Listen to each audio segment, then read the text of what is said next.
Solving for x in quadratic equations. Let's look at the example of x plus 4 multiplied by x minus 1 equal to 0. Now, we should be able to identify that this is typical quadratic structure, whereby we have one component being multiplied with another one to yield 0. Now, think of it like this. If I've got 5 multiplied by 0, my answer is 0. And if I've got 0 multiplied by 5, my answer is also 0. So when we are multiplying something in order to achieve a 0, either one of the components can be equal to 0. In much the same way, I've got two components being multiplied equals 0. This means we can say, therefore, either the one component, which is the x plus 4, must be equal to 0, or the other component, which is the x minus 1, must equal 0. Now, solving for each of these equations, we get x is equal to negative 4, and in this one we get x is equal to 1. Both of these are roots or solutions to this quadratic equation. Now let's take it up.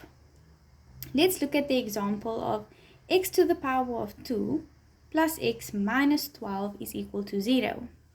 Now, the structure of this question is slightly different from the one above. This is in standard trinomial format. Trinomial is 1, 2, 3 terms. The first one is usually the variable squared. The second term is usually the variable as its self-singular form, and then we've got a constant. We now need to transform this trinomial into the standard quadratic format, either by inspection or by using the formula for obtaining roots. But this one we will do by inspection. So on the side, we'll make a note of term 1 and term 3.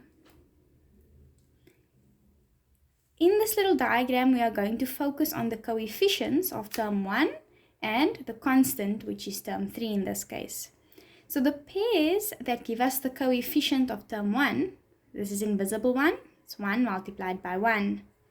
For term 3, we need to find the pairs that give us 12. So that would be 1 with 12, or 2 with 6, and 3 and 4. Now that I've completed these pairs, we need to cross-multiply to get answers that will give us the product to term 3 and the sum or difference to term 2. So for example, let's try 1 with 4. 1 with 4, if I multiply them, it's 4. And 1 with 3, if I multiply that, it's 3. It is possible for me to combine these to get to the product of negative 12 and to the sum or difference of 1. Well, let's focus on this one. If I want the sum to 1, I can make that 4 is a positive and 3 is a negative, because a negative 3 plus 4 yields an answer of positive 1. And this satisfies the second condition as well, whereby negative 3 multiplied by positive 4 yields negative 12.